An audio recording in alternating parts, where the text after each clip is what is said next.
तो आदाब, नमस्कार, गुड इवनिंग, सत श्री अकाल। एक बार फिर आप तमाम लोगों का स्वागत है क्राइम तक की कहानी के इस एपिसोड में। उम्मीद है पूरी फैमिली अच्छी होगी, अपना और अपनों का ख्याल रख रही होगी।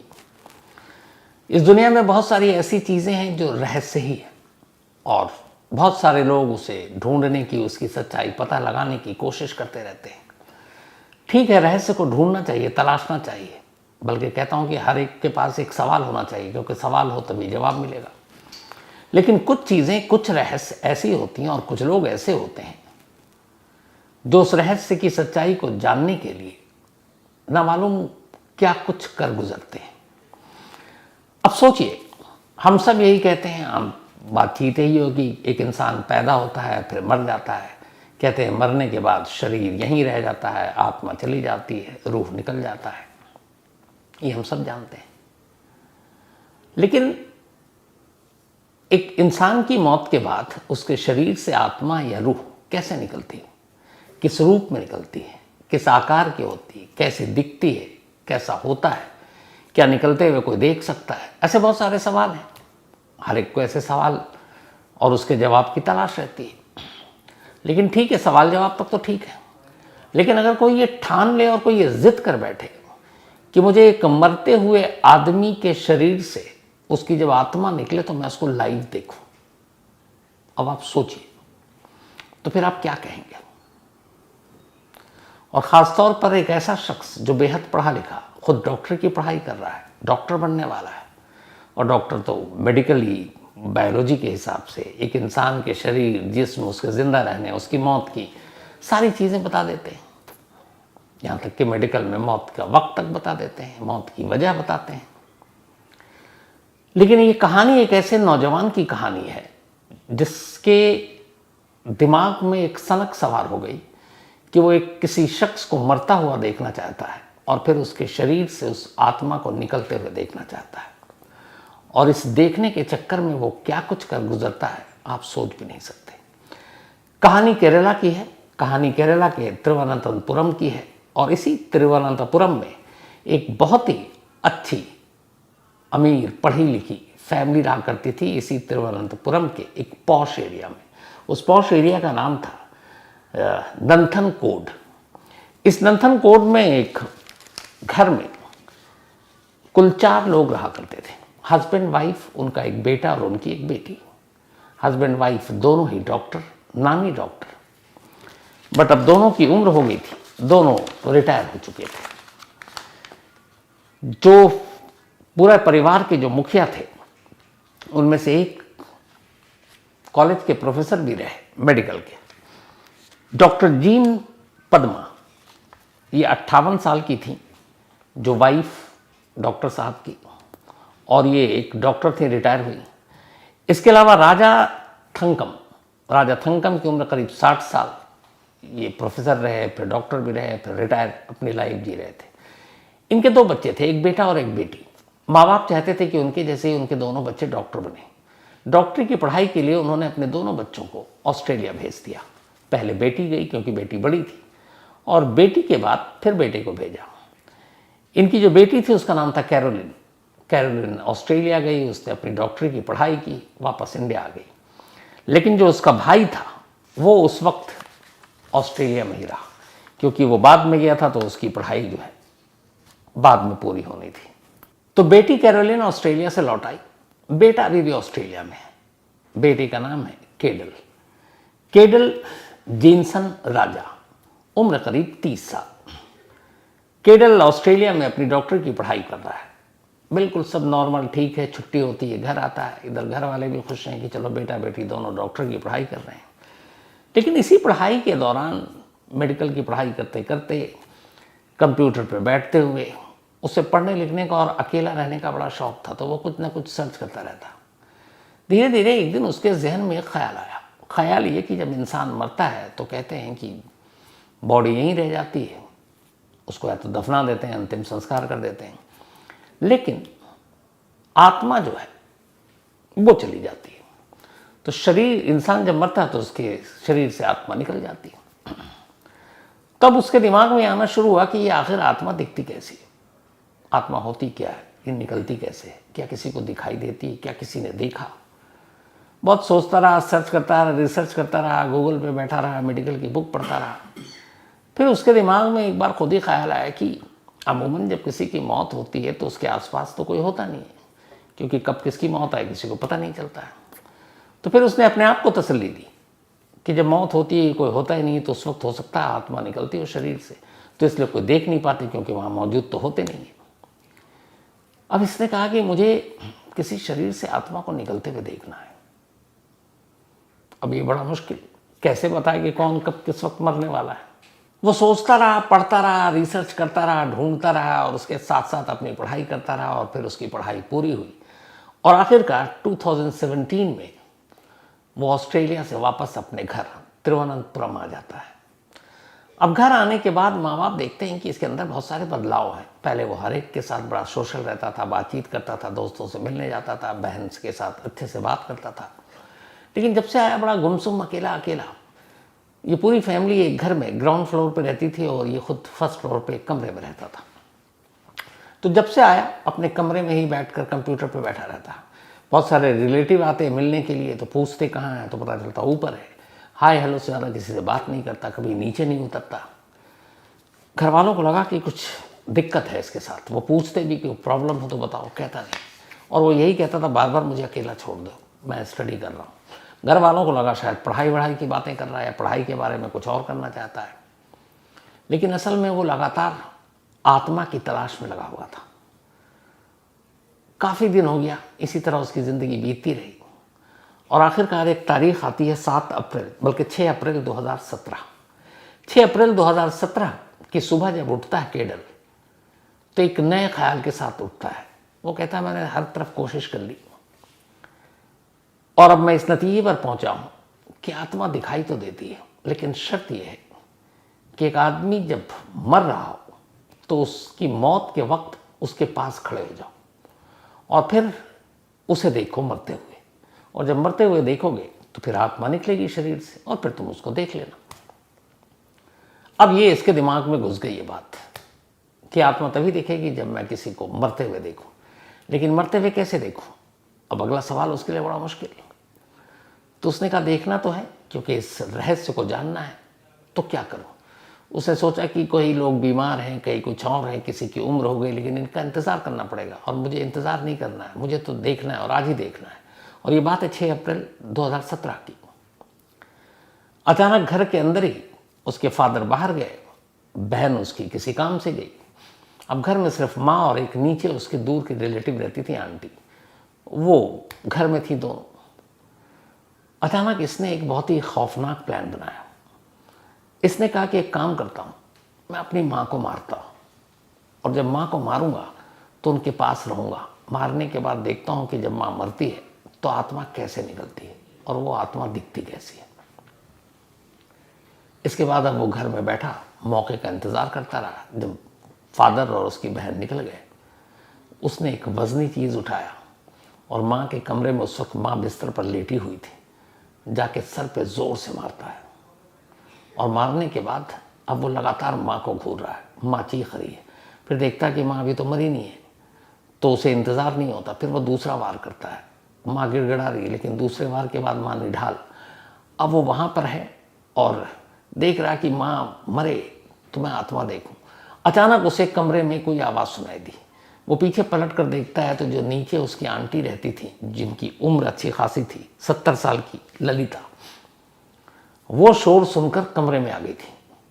और जैसे ही कमरे में आई, उन्होंने ये खौफनाक मंजर देखा कि उसकी माँ डॉक्टर जीना वो बेड पर लेटी हुई, खून से लथपथ, बेटे के हाथ में कोई लोहे का रॉड है। तो इतने देर में जैसे ही ललिता आई, ये पलट गया देखने के लिए कि कौन है केडल। जैसे ही पलटा तो वो उसको देख रही है, उन्हें पता है कि इसी ने कत्ल किया। उसके बाद वो पलटने के बाद फिर अपनी माँ की तरफ पलटता है तो देखता अब माँ बेसुध है, मतलब अब माँ मर चुकी है। अब वो बड़ी गौर से ध्यान से अपनी माँ को देख रहा है। उसे कोई मतलब नहीं कि पीछे आंटी खड़ी हुई है, कि अब माँ मर गई है, आत्मा निकलने वाले और उसको मैं देखूंगा। लेकिन खड़ा रहा उधर, कुछ दिखा ही नहीं। अचानक उसे लगा कि ओह गलती हो गई, जैसे ही माँ को मारा, माँ की मौत कुछ सेकंड पहले हो चुकी है, क्योंकि पीछे आ गई थी आंटी। मैंने पीछे पलटा, जब आंटी को देख रहा था माँ मर गई और माँ की आत्मा निकल गई, मुझे दिखाई नहीं दिया। अब उसने कहा कि आंटी की वजह से मुझे माँ की आत्मा नजर नहीं आई। अब वो पलटता है और उसी रोड से आंटी के सर पे मारता है, कहता चलो माँ नहीं, आंटी की आत्मा को देख लूंगा। अब वो आंटी के सर पे मारता है, वो आंटी बुजुर्ग गिर जाती है, उसके बाद दोबारा मारता है और वहीं बैठ जाता है। अब वो आंटी को मरते हुए देख रहा है, धीरे धीरे खून रिस रहा है, आंटी मर रही हैं, उनकी सांसें रुक रही हैं और वो बैठा हुआ है और बैठकर बहुत गौर से आंटी को देख रहा है। देखता रहा, थोड़ी देर के बाद आंटी खामोश। अब खामोश और ये इंतजार कर रहा है आत्मा निकले, रूह निकले तो मैं देखूं, बट ना कोई आत्मा ना रूह। थोड़ी देर के बाद उसने, चूंकि मेडिकल की पढ़ाई की थी, अपनी माँ की नब्ज देखी, अपनी आंटी की नब्ज देखी, दोनों की नब्ज ठंडी, हरारत कुछ है नहीं। उसे लगा कुछ गड़बड़ हो गया। आत्मा तो आई थी, निकल गई, अब मुझे दिखाई नहीं दी क्योंकि मेरे दिमाग में था, माँ की तरफ ध्यान था, आंटी ने आके ध्यान मेरा भटका दिया। अब क्या करें, 2 कत्ल कर चुका है घर में। उसे लगा अब क्या करें। उसने कहा अच्छा ठीक है, पापा आने वाले होंगे, पापा को मार के उनकी आत्मा देखेंगे। अब वो आराम से दोनों लाशों को छोड़कर नीचे आ गया। नीचे आकर चुपचाप बैठ गया, इंतजार करने लगा। करीब 1-1.5 घंटे के बाद पापा घर में दाखिल होते हैं। जब घर में दाखिल होते हैं तो अचानक पीछे से उनके सर पर एक जोर से वही लोहे का रॉड मारता है। पापा सर पकड़कर जमीन पर गिर जाते हैं। उन्हें यकीन ही नहीं हो रहा कि उनका बेटा उन पर हमला कर रहा है। वो भी गिड़गिड़ाते हैं, ये क्या है। उसे को मतलब नहीं, वो दोबारा मारता है और मारने के बाद वहीं पे बैठ जाता है। उसे पता है कि अब पापा उठने वाले नहीं है। अब बैठा हुआ है, बड़ी ध्यान से अब देख रहा है कि अब पापा की आत्मा निकलेगी, ये देखूं। बैठा रहा, पापा की जान निकल गई, धड़कनें रुक गई, लेकिन आत्मा दिखाई नहीं। उसे लगा ये क्यों हो रहा है ऐसा, पापा भी मर गए, माँ को भी मारा, आंटी को भी मारा, आत्मा तो दिखाई नहीं दी, कुछ तो गड़बड़ है। फिर उसने कहा चलो एक चौथी कोशिश करते हैं। सिस्टर आने वाली है घर पे, सिस्टर को मारते हैं, शायद उसकी आत्मा दिखाई दे। अब वो दोबारा घर में इंतजार कर रहा है। थोड़ी देर के बाद सिस्टर आई, दरवाजा खुला, जैसे ही अंदर आई उसने सिस्टर को भी उसी लोहे के रॉड से मारा। सिस्टर गिर गई, हैरान, भाई से उम्मीद ही नहीं थी। फिर दोबारा मारा, सर से खून गिरने लगा, सिस्टर नीचे गिरी हुई है। अब वो उसके करीब बैठकर उसको बड़ी हसरत से देख रहा है और इंतजार कर रहा है कि कम से कम इसकी आत्मा तो दिखाई दे जाएगी मुझे। बैठा रहा, बहन तड़पती रही, खून रिसता रहा, लेकिन जिस चीज के लिए वो बैठा हुआ था वो दिखाई नहीं दी। वो थी अपनी उसकी बहन की आत्मा। हालांकि उसने एक एक कर 4 कत्ल किए, तो कानून की भाषा में अगर देखें तो ये सीरियल किलर नहीं कहलाएगा। लेकिन इसी पे याद आया कि कुकू एफएम के ऑडियो लर्निंग प्लेटफॉर्म पर एक सीरियल किलर की कहानी है। Decoding Raman Raghav, India's first serial killer कहा जाता है। रमन राघव जो है इंडिया का पहला सीरियल किलर है। तो कुकू एफएम के ऑडियो लर्निंग प्लेटफॉर्म पर रमन राघव की पूरी कहानी, सीरियल किलर कैसे बना, क्या दिमाग में चलता था, decoding Raman Raghav India's first serial killer की कहानी है, तो जरूर सुनिए। कुकू एफएम एक बेहद तेजी से बढ़ता हुआ ऑडियो लर्निंग ऐप है और लाखों लोग इसको सुन रहे हैं और इससे कुछ ना कुछ नया सीख रहे हैं, आगे बढ़ रहे हैं। अगर आपने अब तक कुकू एफएम की ऑडियो बुक नहीं सुनी है तो अब आपके लिए कुकू एफएम ने 7 दिन का फ्री ट्रायल शुरू किया है। इन 7 दिनों के दौरान आप पूरे प्लेटफॉर्म पर कोई भी शो सुन सकते हैं, जिसमें 5000 शो शामिल हैं, बल्कि 5000 से ज़्यादा हैं, बिल्कुल मुफ्त। ऑफर बहुत तगड़ी है, तो अपने दोस्तों को और फैमिली मेम्बर्स को भी ये ज़रूर बताना। थोड़ी देर के बाद उसने देखा कि बहन भी शांत हो गई। अब उसे बड़ा अजीब लगा कि चारों को मारा, चारों में से किसी की आत्मा दिखाई नहीं दी।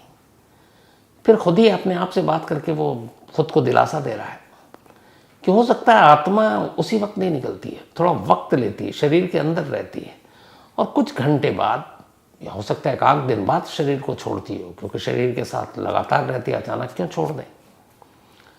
फिर खुद ही को तसल्ली देता, अच्छा तो ये बात, इसीलिए आत्मा दिखाई नहीं दी। तो काम करते हैं, इंतज़ार करते हैं। अब उसने सारी बॉडी को एक साथ रख दिया घर के अंदर। एक साथ रखने के बाद अब वो बैठा हुआ है इस इंतजार में कि आत्मा अब दिखाई दे। घर के अंदर है, दोपहर से शाम हो गई, रात हो गई, खाना पीना कुछ नहीं, बॉडी के पास बैठा हुआ है। पूरी रात बैठा रहा, सोया तक नहीं, आत्मा दिखाई नहीं थी। अगले दिन सुबह पड़ोसियों ने, अक्सर बातचीत होती थी, घंटी बजाई, ये वापस गया। जाना नहीं चाहता था कि कहीं आत्मा ना निकल जाए, लेकिन मजबूरी में ये भी था कि घर में 4 लाशें पड़ी हैं। गया, उन्होंने कहा कहाँ है सब? उसने कहा कहीं सब बाहर गए, दूसरे शहर में। तो उन्होंने कहा हमेशा जानते थे कि बेटा खाना वाना, तो बोला नहीं नहीं, खाना हमारा कहीं और से आ रहा है, टाल दिया। वापस घर के अंदर फिर से लाश के पास बैठा हुआ। पूरा दिन निकल गया, दूसरा, कोई आत्मा दिखाई नहीं थी। अब तीसरा दिन आ गया, तीसरे दिन में लाश के पास बैठा हुआ है। अब चूंकि लगभग 72 घंटे हो गए, लाश के अंदर से बदबू आने लगी। अब इससे भी बदबू आने लगी तो ये लाश से थोड़ा थोड़ा दूर होता गया, आत्मा दिखाई नहीं दी। उसने लगा कुछ गड़बड़ है। फिर अचानक उसे ख्याल आया कि अगर ये बदबू पड़ोस तक पहुंचेगी तो भेद खुल जाएगा, क्या करे। अब वो घबरा गया, यार आत्मा के लिए सबको मार डाला, आत्मा तो दिखाई नहीं दी, अब यहाँ 4 लाशें हैं, पता चल जाएगा तो क्या होगा। फिर उसने कहा अच्छा, चाकू लेकर आया, 4 लाशों के टुकड़े किए। टुकड़े करने के बाद उस पर पेट्रोल और तेल डाला, कुछ घर के गद्दे वद्दे सब लाश के पास रखा, और एक जो उसका कभी कभी वो पंचिंग बैग होता है घर में, उसने उस पंचिंग बैग को भी वहाँ पर रख दिया ताकि ये लगे कि ये उसकी भी लाश थी। अब ये सारी चीज़ें करने के बाद उसने 9 अप्रैल 2017 की बात है, 6 अप्रैल को उसने 4 कत्ल किए थे आत्मा देखने के लिए। अब 3 दिन हो गए, 9 अप्रैल 2017। जब बदबू आने लगी, सारे लाश के छोटे छोटे टुकड़े किए उसने। उसके बाद उस पर पेट्रोल डीजल डाला, तेल डाला, और सारे गद्दे वद्दे रखे और आग लगा दी। उसे लगा आग लग जाएगी घर के अंदर, पता भी नहीं चलेगा। लेकिन अब उसने इतनी सारी चीज़ें रख दी थी और इतना पेट्रोल डीजल कि आग के शोले जो है ऊपर तक पहुंचने लगे, छत तक। जब आग तेज हुई तो वो घबरा गया कि इस आग में तो मैं भी मारा जाऊंगा। तो अचानक डर के मारे वो 9 अप्रैल को आग लगाने के बाद चुपचाप घर से बाहर निकलता और चला जाता है। इधर घर से अब जब धुआं और शोले उठने दिखाई दिए, पड़ोसियों को नजर आई, उन्होंने फौरन फायर ब्रिगेड को फ़ोन किया, पुलिस को फ़ोन किया, पुलिस की टीम आई, फायर ब्रिगेड ने आग बुझाई। आग बुझाने के बाद अब घर के लोग सब गायब। तब ये कि कहीं कोई हादसा हुआ, जल ना गया हो, और उसकी कोशिश यही थी, यही दिखाने की कि हादसे में सब मारे गए। तो खैर आग वाग बुझी। अब उस आग बुझाने के बाद जब पुलिस की टीम मौका वारदात पर पहुंची घर में, तो उन्हें मांस के लोथड़े नजर आए। उन्होंने कहा ये क्या है। खैर जितने मिले, जो जले नहीं तो उन सबको कलेक्ट किया। कलेक्ट करने के बाद उसको हॉस्पिटल भेजा। पता चला ये इंसानी मांस के लोथड़े हैं। अब बड़ी अजीब बात थी। तो पहले ये हुआ कि आग से तो जलता है, कटता तो है नहीं। तो फिर फॉरेंसिक के पास भेजा तो पता चला कि ये काटा गया है। तो पुलिस को लग गया कि ये हादसा नहीं बल्कि मर्डर है, और जो काटा गया है वो उसमें ये भी है कि ये जलने से, आग लगने से पहले की ये सारी चीज़ें मौत हो चुकी है। अब पुलिस ने जब सारी चीज़ें देखी सारी, तो ये हुआ कि 4 घर में लोग रहते हैं, एक नीचे वाली मिलाकर 5। तो अगर ये मर्डर है तो फिर एक घर का कोई गायब होगा। तो फिर पड़ोसियों ने बताया कि उन्होंने 2 दिन से घर के बाकी लोगों को नहीं देखा, ना डॉक्टर साहब को, ना उनकी वाइफ को, ना उनकी बेटी को, ना आंटी को। सिर्फ वो बेटा दिखाई दिया था, और उन्होंने खाने वाने का पूछा था, उन्होंने मना कर दिया। तो पुलिस को लगा कि अच्छा केडर, वही एक मिसिंग। तो पहला शक उसी पर। ये बात है 9 अप्रैल 2017। वो गायब 10 अप्रैल को पूरे केरल में, बाकी जगह पर भी ये खबर 4 लोगों के घर में मौत, जलने से पहले लाशों के टुकड़े, पूरे केरल में एकदम हेडलाइंस थी हर न्यूज़ चैनल पर। इत्तेफाक से एक जगह बैठकर अपने घर से बहुत दूर, तिरुवनंतपुरम से बाहर, केडल भी टीवी पर ये न्यूज़ देख रहा था। जब उसने न्यूज़ देखा कि पुलिस पहुंच गई और अब ये हो गया कि ये 4 मर्डर है और उसके बाद आग लगाई गई है, वो अचानक शॉप से उठता है जहाँ बैठा हुआ था वो, वापस तिरुवनंतपुरम पहुंच जाता है और अपने घर पहुंचा। पुलिस उसी का इंतजार कर रही थी। पुलिस उसे पकड़ती है, ले जाती है, पूछती है कि ये क्या है। पुलिस को लगा बातें होंगी, वो कुछ और कहेगा, हम कुछ और पूछेंगे। उसने हंसते हुए कहा, इन चारों कत्ल के लिए मैं जिम्मेदार हूं। पुलिस हैरान कि कैसा कातिल है। उन्हें पूछा तुम कहाँ थे? उसने बोला 9 अप्रैल को मैं यहीं था, मैंने मारा 6 अप्रैल को, 9 को आग लगाई, आग के शोले बहुत ज़्यादा बढ़ गए, मुझे लगा कि मैं भी जल जाऊँगा, मैं निकल गया। फिर मैं डरा भी कि पता नहीं पुलिस पकड़ेगी, तो मैं इस शहर को छोड़कर चला गया। तो बोला आए क्यों? बोला मैंने टीवी पे न्यूज़ देखा, तो मुझे जब ये देखा कि 4 लोगों का कत्ल मर्डर है, तो फिर मैंने कहा मुझे आना चाहिए और बताना चाहिए, तो मैं इसलिए आ गया। अब पुलिस हैरान कि एक कातिल शहर से दूर है और टीवी पर देखकर खुद ही आ रहा है और पुलिस के पास कह रहा है कि मैं ही। अब जब उसने एक्सेप्ट कर लिया तो पुलिस ने उससे पूछा तुमने किया क्यों? वो मुस्कुराया, बोला ये सब मेरे माँ बाप, मेरी सिस्टर, मेरी आंटी थी, मेरी कोई दुश्मनी नहीं थी, पर मुझे आत्मा देखना था। पुलिस क्या देखना था?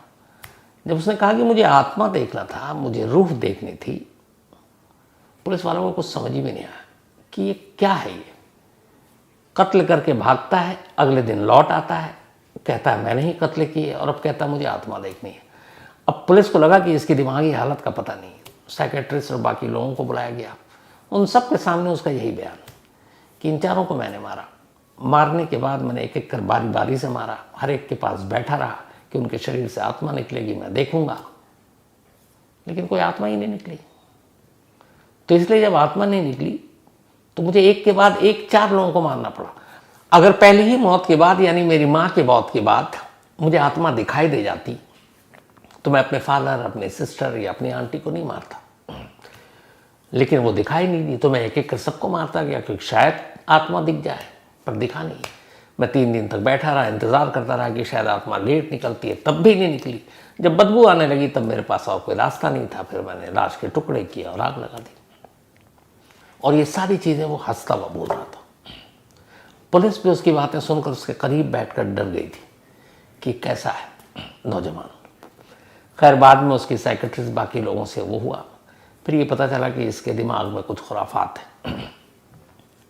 लेकिन 4 कत्ल के मामले में उसको पकड़ा गया, जेल भेजा गया, मुकदमा अब भी जारी है। तो ये थी आज की कहानी। तो कहानी खत्म करूं वही अपना सिलसिला, और हाँ फिर आपको याद दिला दूं कि आज ये कहानी और ये बर्थडे विश कल से, मैं चूँकि आज देर रात ही मैं निकल जाऊंगा, फ्लाइट है लेट नाइट की, तो कल से कहानी तो होगी क्योंकि आपका बहुत ख्याल रखता हूं, तो आपके लिए सारी कहानियां मैंने रिकॉर्ड कर दी हैं जब तक मैं छुट्टी पर हूं। लेकिन बस बर्थडे विशेज़ और मैरिज एनिवर्सरी के विशेष लौटने के बाद, पर कहानी वैसे ही। तो आज लेकिन विशेष हैं सभी के। आज दिविजा मेहता, इनका बर्थडे है, तो हैप्पी बर्थडे दिविजा। और ये भेजा है पूनम जैन जी ने। साथ ही आदित्य पांडे का भी आज जन्मदिन है, तो हैप्पी बर्थडे आदित्य। और ये भेजा शुभम पांडे ने है। सोनम, इनका भी आज बर्थडे है, तो हैप्पी बर्थडे सोनम। और ये भेजा है सचिन विधाते जी ने, उनकी पत्नी है, कल है वैसे 16, तो एडवांस में हैप्पी बर्थडे सोनम जी। इसके अलावा संध्या, इनका भी बर्थडे कल है, लेकिन एडवांस में हैप्पी बर्थडे संध्या जी भेजा है विवेक कुमार ने।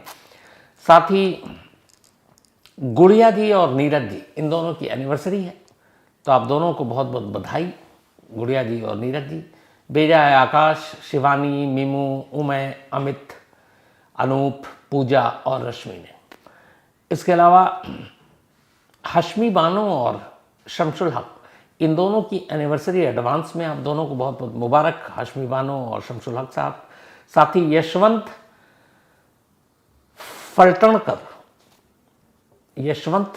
फलटणकर, इनकी वाइफ की जो है कल इनकी वाइफ का बर्थडे है, तो एडवांस में आपने वाइफ का अपने नाम ने लिखा। और दूसरा, आज यशवंत फलटणकर जी की आज एनिवर्सरी भी है, तो वाइफ का तो नाम भेजा नहीं, लेकिन कोई बात नहीं, यशवंत साहब आप और आपकी वाइफ दोनों को आज की एनिवर्सरी बहुत बहुत मुबारकबाद, और कल आपकी वाइफ के जन्मदिन पर भी बहुत बहुत बधाई मुबारक। इसके अलावा Manoj Lukhar, thank you so much भाई। Ashish Raj, thank you so much, पक्का आपका नंबर मिल गया मुझे। अंकित साकिया एक कहानी की फरमाइश की है, अनुज भारती इन्होंने एक कहानी की फरमाइश की है, प्रीति झा इन्होंने एक सवाल पूछा है कि हमेशा फांसी सुबह ही क्यों दी जाती है, चाहे इंडिया में हो पाकिस्तान में हो, कई ऐसे देश में है जहाँ रात को भी होती है। लेकिन इसके पीछे मैंने भी पता किया था, शायद इसका जवाब मैंने पहले भी दिया है कि क्यों 4, 5 या 6 या 7 या 8 के दरमियान में फांसी होती है। तो इसके पीछे कोई वैसा कानून और रूल नहीं है, लेकिन ये एक सोच है कि जो ऐसी चीज़ हो वो सुबह सुबह जब दुनिया सो रही हो तो उसी वक्त एक मुजरिम को उसके किए की सज़ा बड़ी खामोशी से, आमतौर पर असल में टाइम का नहीं, उसमें ये होता है कि सूरज निकलने से पहले पहले मौत की सज़ा दे देनी चाहिए। और उसके बाद जो दूसरी वजह आती है वो ये है कि सुबह सुबह होने के बाद फिर बॉडी को फैमिली वाले को देना भी है, अब जेल कहीं और है, घर कहीं और है, उसको ले जाना अंतिम संस्कार के लिए, दफनाने के लिए तो वक्त लगता है। और फिर बहुत जगहों पे ऐसा भी है कि आप सूरज ढलने के बाद न अंतिम संस्कार कर सकते हैं न दफना सकते हैं। तो इन सारी चीज़ों को देखते हुए ये है कि सुबह सुबह जब सूरज निकल रहा हो या निकलने से पहले ही फांसी दे दो। तो इसके पीछे यही एक लॉजिक, यही एक तर्क है, बाकी और कोई ऐसी बात नहीं है। तो आज कहानी में इतना ही। अब आपसे कल से मुलाकात होगी। आपके लिए तमाम कहानियाँ रिकॉर्ड कर चुका हूँ और तमाम अच्छी अच्छी कहानियाँ हैं। और उन कहानियों के बीच में एक दिन आप मेरा गाना भी सुनेंगे, लेकिन बताऊंगा नहीं कि क्यों गाना है, पर मैं चाहूँगा कि आप तमाम लोग उस गाने के बारे में अच्छा बुरा जो भी है बताइएगा। लेकिन उस गाने के पीछे भी एक कहानी है, तो वो भी आप सुनेंगे। तो बहुत बहुत अपना और अपनों का, तमाम लोगों का ख्याल रखिएगा। माँ बाप की इज्जत कीजिएगा, उनकी सेवा कीजिएगा, उनकी खिदमत कीजिएगा। और कहानियाँ लगातार जारी हैं। आपके मेल, आपके कमेंट्स मुझ तक पहुँचते रहेंगे, मैं पढ़ता रहूँगा। तो आज कहानी में इतना ही। तो लास्ट में आपको वापस एक बार फिर से याद दिला दूं कि डिस्क्रिप्शन में जो लिंक है वहाँ कुकू FM डाउनलोड करके कुकू FM में 7 दिन का फ्री ट्रायल शुरू किया है। इन 7 दिनों के दौरान आप पूरे प्लेटफॉर्म पर कोई भी शो सुन सकते हैं, जिनमें 5000 शो शामिल हैं, बल्कि 5000 से ज़्यादा हैं बिल्कुल मुफ्त। तो आज कहानी में इतना ही, लेकिन कल मुलाकात होगी रात 9 बजे किसी नई कहानी के साथ। तब तक अपना और अपनों का ख्याल रखिएगा। Thank you very much.